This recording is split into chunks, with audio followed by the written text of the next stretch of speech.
நீங்க இப்ப கேட்கலாம், என்ன வேணாலும் இருக்கட்டுமாப்பா, தலை தீபாவளிக்கு என் வீட்டுக்காருக்கு இது செய்யணும். 3 பாக்கெட் முறுக்கு, ஒரு பாக்கெட் கமர்கட்டு. எனக்கு ஆசை. அவ கேக்குறது சமைச்சு கொடுக்கணும் சார். எங்க அண்ணன் என்ன சொல்றாரு கேட்டு சொல்லுங்க. கேட்கறது சமைச்சு கொடுத்தா என்ன? ஸ்வீட் அவருக்கு ரொம்ப பிடிக்கும். உனக்கு பிடிக்குமா? எனக்கும் பிடிக்கும்.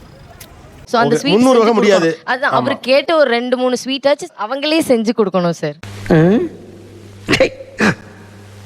கடையில வாங்க கூடாது. அந்த 20 ஐட்டம் சொன்னீங்களே, அதுல 19 கடையில வாங்குறதாம்ல. இப்படி பச்சையா சொல்ல முடியாது, ஒரு யூகமா சொல்லலாம். இல்லைங்க சார், நான் செஞ்சே எடுத்துட்டு வந்திருக்கேன் சார். பார்க்க போறேன். ஆமா, இது என்ன ஊறுகாய்? முருங்கக்காய் ஊறுகாய். முருங்கக்காய் ஊறுகாயா? இது என்ன ஸ்பெஷல் ஐட்டமா? என்னமா இது? ஆமாங்க சார், தேன்குழலுங்க சார். தேன் கூழா? இது என்ன சொல்லுங்க? தயிர் சாதம். உப்மாங்க. இது இவருக்கு ரொம்ப பிடிக்கும். பிடிக்குமா? ரொம்ப பிடிக்கும். ஓ ஓகே.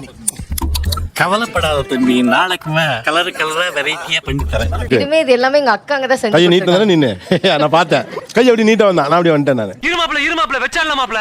கையடியா சொல்லிட்டு. இதுமே அக்கா மாமா எல்லாரும் ஒரு 4-5 குடும்பம் சேர்ந்து செஞ்சிருக்காங்க நேத்து அப்படியா? எமர்ஜென்சி. ஓ. கொதிக்க தண்ணியும் கொதிக்க பால் ஏட்டா ஊத்திட்டு கப்பல் மூடு, இல்லன்னா ஆவி போடும். சோ அதான் அம்மாவா செஞ்சு கொடுக்கணும் அப்படின்னு. ஓ, மருமகனுக்கு மாமியார் கையால செஞ்சு கொடுக்கணும். இன்னைக்கு என்ன தீர்மானத்தோட வந்திருக்கா தெரியலடா சாமி.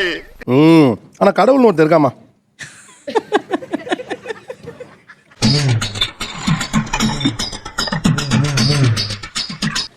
நீ வாடா, நம்ம சாப்பிடுவோம். என்னமா இருக்குங்கிற டேஸ்ட்? ஐயா, எனக்கு ஒரு லெக் பீஸ், உங்களுக்கு ஒரு லெக் பீஸ், உனக்கு ஒரு முட்டை கூட கிடையாது. அப்ப மீனாச்சும் கொடுங்கயா, வேணும்னா உனக்கு முள்ளு தரேன். அக்கா ரொம்ப நல்லா இதை செய்வாங்க. சூப்பரா இருக்கு. எல்லாரும் ஆளுக்கு ஒரு பீஸ் கொடு, அவனை தவிர எல்லாரும் சாப்பிட்றப்ப. இன்னைக்கு ஒரு புட்டி எல்லாரும்